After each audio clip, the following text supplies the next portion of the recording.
Hey everyone, so today we are talking about Anis Mojgani's Shake the Dust. This is a little bit of a different type of poem than what we've been kind of looking at in the past. We've focused more on these very well-known types of poems. This one is something that's super contemporary. Mojgani has been performing this in the slam poetry circles for the last 15 years or so. Um, So it's very, very new. You will likely not find anything written on this particular poem. So if you wanted to write on this for your essay, you would have one heck of a time trying to find sources that deal directly with it. Now, what I'm saying is that this is not impossible, but it's something that you'd have to think outside the box to get your ideas for your secondary sources. Okay, so I recommend. Maybe it's a little too strong to say I recommend against using it, but um, I recommend that if you do use it, you recognize that you have a little bit of a struggle that you are going to have to work through. Okay, so let's talk about this. It's gonna be a short video. I'm still feeling a little bit under the weather, um, but let's talk about this poem. I hope that you enjoyed it as much as I do. So we've got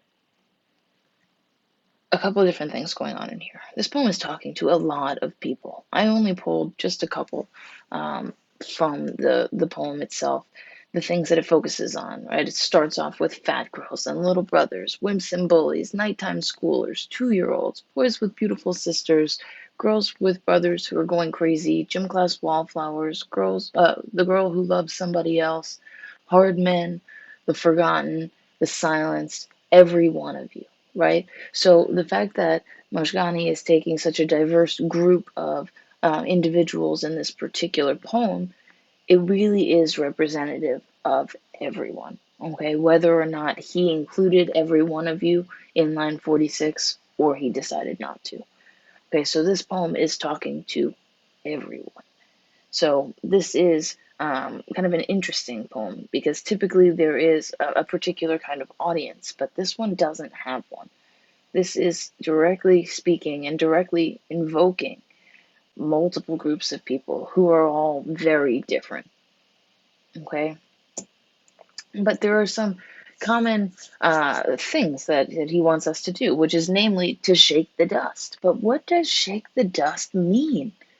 What is it? So you think about it, you're like, oh, okay, well, if you're shaking dust off something, it means it's been outside. Maybe maybe it fell on the ground. You have to pick it up and kind of shake it out.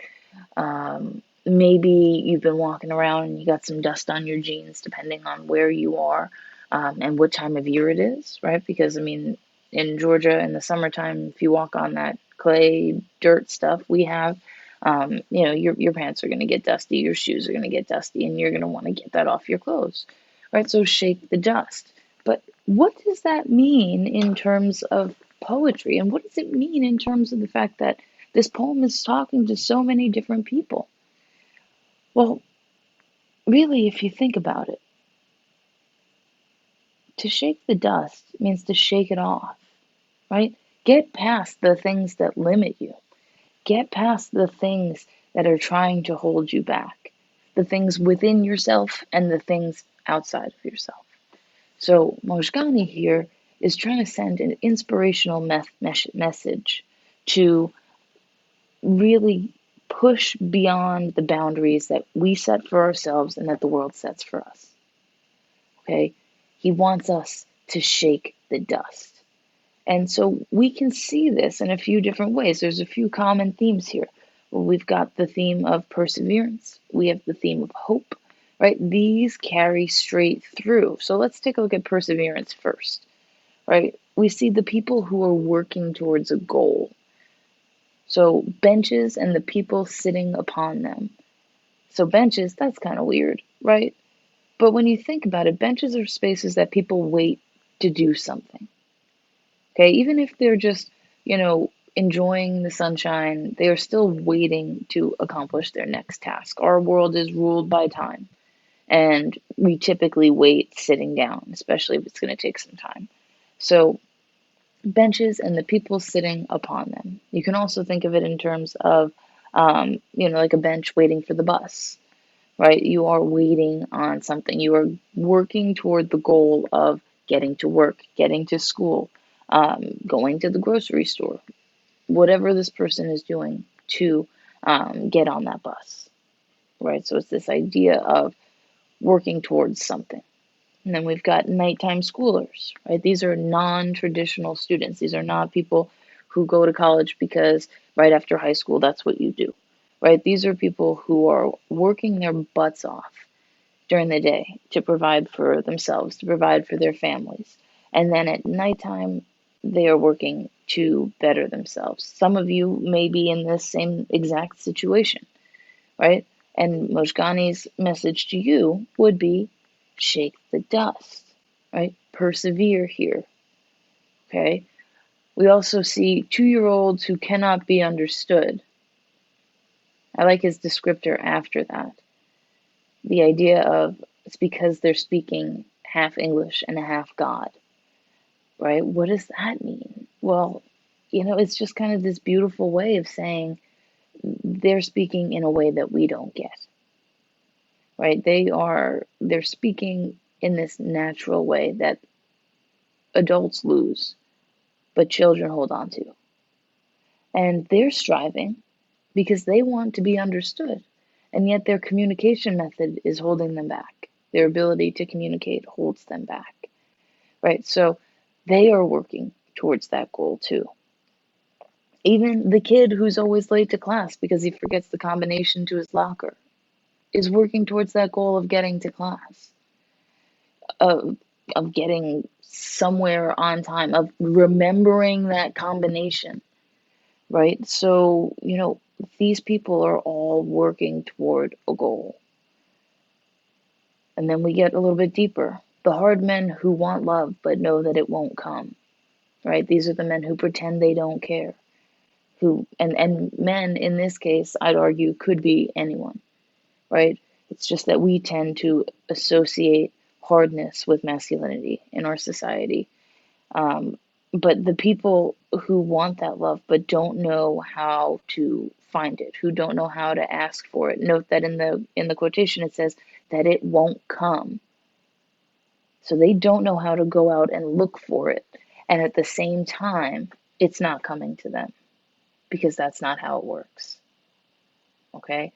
And then we get probably the most perplexing line of the entire poem, right? About the celibate pedophile who keeps on struggling.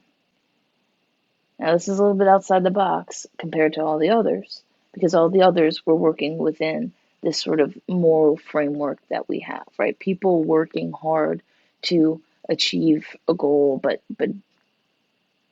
these people who are working hard are working for like the common good, right? But here we see celibate pedophiles. That's strange. But then when you think about it, it's the celibate pedophile who keeps on struggling, right?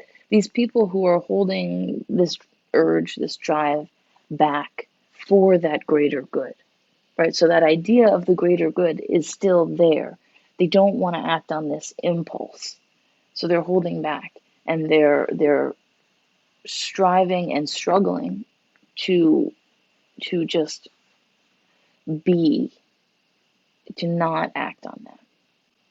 Okay, and then we see those families that want to be like the Cleavers. If you don't know who the Cleavers are, Google it.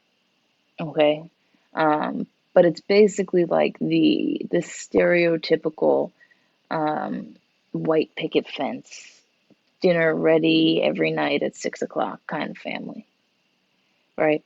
So the families who want to be like that, they want this, but can they get it? There's an implied no, at least not at this moment, because again, Mojgani's going to say, well, shake the dust, make it happen, right? So he's focusing on all of these people who, for some reason or another, are held back from accomplishing their goals, and he is saying, you can do this. Okay. Now, the reason that these people might be held back, it could be significant, it could be insignificant, right? Something that one person thinks is like earth-shatteringly difficult to overcome, another person might see and say, well, you know, yeah, that stinks, but let's do this, right? Let's get past it and not think about it again. Just overcome it and move forward, right? But different people feel different ways about different things. And it's important to realize that everyone has these different feelings and to realize that everyone overcomes things in a different way. So Mojgani here, he gives us hope, okay? He tells us, okay, so we've kind of got two things rolled up into one in this first quotation. We have, for the ones who were told to speak, apologies for leaving out two, only when you are spoken to, and then are never spoken to. Speak every time you stand so you do not forget yourself. Right? It's saying, take control of this situation. Okay? Someone tells you, I don't want to hear your opinion, whether this is at work, this is at home, this is at school. It doesn't matter, right? Someone is told, your opinion doesn't matter. And they never follow up to ask you anything else. They never talk to you. They never give you the opportunity to share what you're thinking. Speak every time you stand so you do not forget yourself, right? Push. Make sure that you don't lose yourself in that expectation that you are not going to take a stand, hold an opinion, you know, have a goal. It's up to you to make sure that you feel this way. Okay, and then we see just right after, do not let one moment go by that doesn't remind you that your heart, it beats 900 times every single day, and that there are enough gallons of blood to make every one of you oceans. Well, I don't know if there's enough gallons of blood to make each of us an ocean. Pretty sure there's not. But that hyperbole is motivating, right? It's saying, you know what? The day, everything that we go through every day should remind you that each day there are so many things that you accomplish, whether you realize it or not, right? Your heart beats 900 times every single day. Okay. Do you realize that your heart is beating that many times? Do you? Do you ever sit there and track it and figure out exactly how many? No, because our body does that on its own. So every day, even if we are not pushing to accomplish something, we are still accomplishing something. And that's important in Mojgani's message, okay? And even that idea that there are enough gallons of blood to make every one of you oceans. That's not, like I said, there's not actually. But oceans are deep, just like people are, okay? That's the big thing here. You are important. You are valued. This is what he's telling you, okay? You are vital. And inside each of you holds that ability to um, push forward.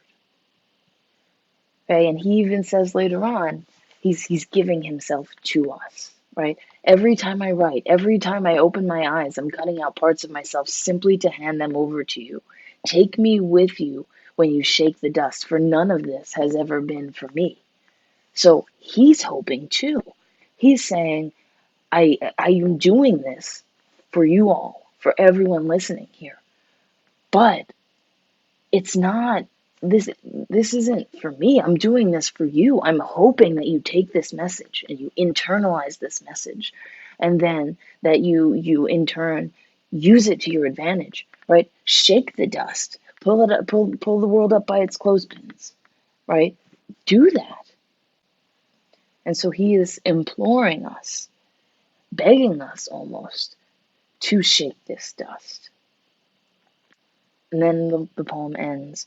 When the world knocks at your front door, clutch the knob tightly and open on up, and run forward and far into its widespread greeting arms, with your hands outstretched before you, fingertips trembling though they may be. He's saying here, when you have an opportunity, you need to take it. You need to take it, okay?